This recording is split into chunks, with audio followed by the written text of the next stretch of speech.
BHMS CCMP नोंदणीवरून डॉक्टरांचा एल्गार. नांदेडमध्ये कामबंद आंदोलन. होमिओपॅथी पदवीधरांच्या नोंदणीला डॉक्टरांचा तीव्र विरोध. CCMP कोर्स केलेल्या होमिओपॅथी पदवीधरांची महाराष्ट्र मेडिकल काउन्सिलिंगमध्ये नोंदणी करण्याच्या प्रस्तावाविरोधात भारतीय वैद्यकीय संघटनेने कामबंद आंदोलनाची घोषणा केली आहे. या आंदोलनाला महाराष्ट्र माड, ASMI आणि इतर वैद्यकीय संघटनांनी पाठिंबा दिला आहे. दिनांक 4 ऑगस्ट सकाळी 6 वाजल्यापासून 5 ऑगस्ट सकाळी 6 वाजेपर्यंत 24 तास वैद्यकीय सेवा बंद राहणार आहेत. संबंधित नोंदणी प्रक्रिया सुरू झाल्यास हे आंदोलन अनिश्चित काळासाठी सुरू ठेवण्यात येईल असा इशारा IAM कडून देण्यात आलाय. दरम्यान या विरोधात नांदेडच्या डॉक्टरांनी काम बंद ठेवत जिल्हाधिकाऱ्यांना निवेदन दिले. होमिओपॅथी पदवीधरांना नोंदणीचा निर्णय मागे घेण्यात यावा अशी मागणी डॉक्टरांनी केली आहे. सर्वप्रथम नांदेड IMAच्या वतीने मी रुग्ण आणि रुग्णांच्या नातेवाईकांची माफी मागतो.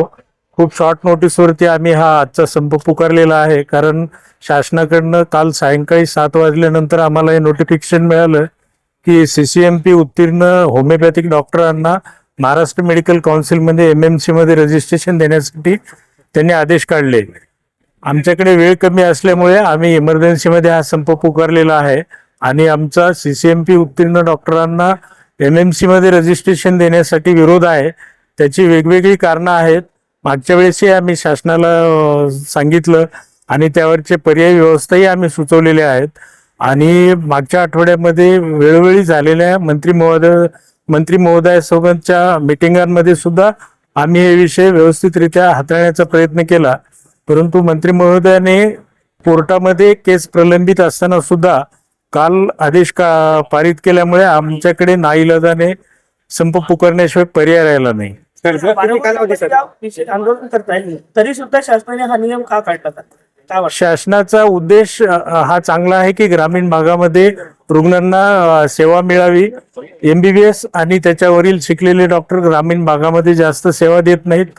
हे त्यावेळेस जेव्हा निर्णय शासनाने घेतला होता 2014 साली, त्यावेळेस ती परिस्थिती सत्य होती, परंतु आज तशी परिस्थिती नाही आहे. मागच्या महिन्यामध्येच शासनानं MBBS पास झालेल्या मुलांचा कंपल्सरी बॉन्ड जो आहे तो सुद्धा कॅन्सल केला, कारण ग्रामीण भागामध्ये पोस्टिंग देण्यासाठी गव्हर्नमेंटकडे वॅकन्सी नाही आहेत. मग गव्हर्नमेंटकडे वॅकन्सी नसताना ग्रामीण भागामध्ये सुविधा मिळत नाहीत, हा मुद्दा खोडला जातो. आणि आमचं असं मत आहे की ग्रामीण भागामध्ये MBBS आणि त्यापेक्षा जास्त शिकलेले डॉक्टर सुद्धा जात आहेत. त्यांना व्यवस्थित वातावरण मिळावं, इन्फ्रास्ट्रक्चर मिळावं, आणि सध्या तयार आहेत आणि प्रत्येक तालुका पेशला ब्रॉड स्पेशालिटीचे सर्व डॉक्टर उपलब्ध आहेत. सर, कालावधीसाठी आपली सेवा बंद असणार? आजचा दिवस हा आमचा टोकन स्ट्राईक आहे. आज सकाळी 6 ते उद्या सकाळी 6 पर्यंत. आणि जर शासनानं नोंदणी आज केल्या तर तो इंडिपेंडेंट स्ट्राईक राहील. नोंदणी मिळाली तर याचे भविष्यात रुग्णसेवेवर काय परिणाम होणार आहे? रुग्णसेवेवरती शासनानं हे लक्षात घेतलं पाहिजे की रुग्ण हा डॉक्टरांचा आणि शासनाचा केंद्रबिंदू असला पाहिजे. शासनाची आणि डॉक्टरांची जबाबदारी आहे रुग्णांना दर्जेदार सेवा देणे. त्याकरिता मी ज्या पॅथीमध्ये शिकलोय त्या पॅथीमध्ये मी जर एक्सपर्ट असेल तर मी दर्जेदार सेवा रुग्णांना देऊ शकतो. मी होमिओपॅथी शिकलो नाही तर मी होमिओपॅथीची सेवा रुग्णांना देऊ शकणार नाही.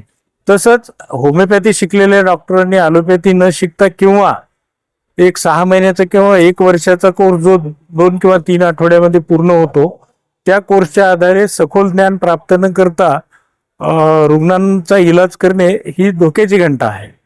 शासनाने BHMS CCMP धारकांना आज महाराष्ट्र मेडिकल काउन्सिलमध्ये 9 वाजल्यापासून रजिस्ट्रेशन देण्यासाठी एक नोटिफिकेशन काढलेलं आहे. आणि त्या नोटिफिकेशनला विरोध इंडियन मेडिकल असोसिएशनने अनेक वर्षापासून केलेला आहे. आणि ते नोटिफिकेशन मागे घ्यावं आणि महाराष्ट्र मेडिकल काउन्सिलमध्ये CCMP धारकांना नोंदणी देऊ नये याच्यासाठी आम्ही हे निवेदन दिलेलं आहे.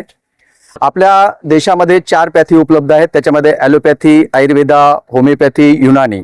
प्रत्येकजण ज्या पॅथीचा अभ्यास करतो त्याच पॅथीचे रुग्णांवर इलाज केले पाहिजेत. हा मुख्य उद्देश नॅशनल मेडिकल कमिशन आणि सेंट्रल काउन्सिल ऑफ होमिओपॅथी या दोन्ही अपेक्स बॉडीचा आहे. जर समजा 6 महिन्याचा किंवा 1 वर्षाचा कोर्स करून आम्ही होमिओपॅथीला विरोध नाही, आयुर्वेदाला विरोध नाही, युनानीला विरोध नाही, प्रत्येक पॅथीचं रुग्ण उपचारामध्ये प्रत्येकाचं एक वेगळं स्थान आहे आणि ते स्थान ॲलोपॅथिक डॉक्टर्स किंवा आम्ही सगळेजण मान्य करतो. आमचा मुख्य मुद्दा हेच आहे की ज्या पॅथीचं तुम्ही शिक्षण घेता त्याच पॅथीचे उपचार तुम्ही रुग्णांवर केले पाहिजेत आणि 6 महिन्याचा किंवा 1 वर्षाचा कोर्स करून तुम्हाला ते सखोल ज्ञान प्राप्त होत नाही आणि याच्यामुळं रुग्ण उपचारांमध्ये बाधा येऊ शकते, हा मुख्य मुद्दा आहे आणि आरोग्य सेवेवर याचे दूरगामी परिणाम होतील, त्याच्यासाठी इंडियन मेडिकल असोसिएशन हा विरोध करत आहे. आजचा हा IMA चा टोकन स्ट्राईक आहे महाराष्ट्र स्टेटचा. जर MMC मध्ये रजिस्ट्रेशन BHMS CCMP लोकांचं सुरू झालं तर इंडेफिनाइट स्ट्राईक सुरू होईल पूर्ण राज्यभर आणि याचा इमर्जन्सी आरोग्य सेवेवर परिणाम होईल, जे की रुग्णांसाठी राज्याच्या रुग्णसेवेसाठी धोकादायक आहे. त्यामुळे आमची शासनाला प्रखर मागणी आहे की MMC मध्ये महाराष्ट्र मेडिकल कौन्सिल, जी फक्त MBBS लोकांसाठी रजिस्ट्रेशन बॉडी आहे, तिथे CCMP ग्रॅज्युएट धारकांना रजिस्ट्रेशन देण्यात येऊ नये. त्या आंदोलनामध्ये किती संघटनांचा सहभाग आहे? आमच्या आंदोलनामध्ये मार्ड, स्टुडंट असोसिएशन, त्याच्यानंतर इंटर्न असोसिएशन, सगळ्या जवळपास ॲलोपॅथी, मॅग्मो, MSMT जवळपास 8 ते 10 असोसिएशनचा राज्यभर पाठिंबा आहे. आता आपल्याला सांगितल्याप्रमाणे आमच्या सगळ्या सिनियर लोकांनी आपल्याला सांगितलं आहे की काय पद्धतीने काल आदेश निघालेत, त्याचा विरोध म्हणून त्याच्या प्रखरतेने आज आम्ही हा आमचा मुद्दा मांडण्यासाठी आज कलेक्टर साहेबाजवळ आम्ही आमचं निवेदन दिलंय. आणि ह्या निवेदनाचा उद्देश एकच आहे की सामान्य जनतेला ह्याचा हेळसाळ होऊ नये आणि ह्याच्यामध्ये आजच्या घडीला आम्ही कलेक्टर साहेबांसोबत, सिव्हिल सर्जन सोबत बसून आम्ही त्यांना सांगण्यात आले की आज आम्ही आमची फक्त OPD आणि त्या पद्धतीने जे काही पेशंट येतील त्यांना आम्ही काही सुविधा देणार नाही, पण इमर्जन्सी सर्व्हिसेस आम्ही आता अजूनही बंद केलेल्या नाही आहेत. कोणत्याही पेशंटची हेळसाळ होऊ देणार नाही. पण जर हा मुद्दा त्यांनी जर असाच जर तात्काळ ठेवला किंवा ह्याच्यावर त्यांनी शासनाने जर प्रॉपरली निर्णय नाही घेतला तर ह्याला आमचा कडक विरोध राहील. आणि त्याच पद्धतीने मी BJP वैद्यकीय आघाडीचा मी प्रमुख असल्याने मी सुद्धा ॲज अ डॉक्टर म्हणून या गोष्टीला विरोध करतो की कोणत्याही पॅथीची प्रॅक्टिस कोणत्याही पॅथीनी करायला हे योग्य नाही, जेणेकरून पेशंटची हेळसाळ होऊ शकते. हा उद्देश आमचा आहे आणि ह्या मुद्द्याला आमचा पूर्ण सपोर्ट आहे. भाजपा वैद्यकीय आघाडीचा सुद्धा IMA ला पूर्ण 100% सपोर्ट आहे. शासनाने जर CCMP करणाऱ्या डॉक्टरांना परमिशन दिली प्रॅक्टिस करण्यासाठी तर त्याचा नक्कीच रुग्णाच्या जीविताशी धोका होण्याचे जास्त चान्सेस आहेत. कारण MBBS ची डिग्री ही 5 वर्षाची असून त्याच्यानंतर इंटर्नशिप म्हणजे प्रॅक्टिकल नॉलेज मिळवण्यासाठी इंटर्नशिप हा प्रोग्राम केलेला असतो आणि BHMS च्या डॉक्टरांना 4 वर्ष 5 वर्ष पूर्ण होमिओपॅथीचं शिक्षण झालेलं असतं आणि फक्त नंतर 1 वर्षासाठी त्यांना CCMPचा कोर्स करून MBBS च्या डॉक्टरांच्या लाईन मध्ये बसवलं तर उद्या चालून जी प्रॅक्टिस मध्ये काही रुग्णांचा मृत्यू पण होऊ शकतो, काही रुग्णांची हेळसांड होऊ शकते किंवा त्यांच्या जीवाला धोका पण होण्याची शक्यता असते.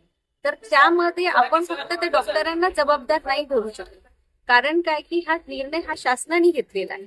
तर त्यामध्ये आपण शासनाला जबाबदार घेऊ शकतो, जबाबदारी शासनाला घ्यावी लागेल की या डॉक्टरांच्या तर्फे काही घडलं.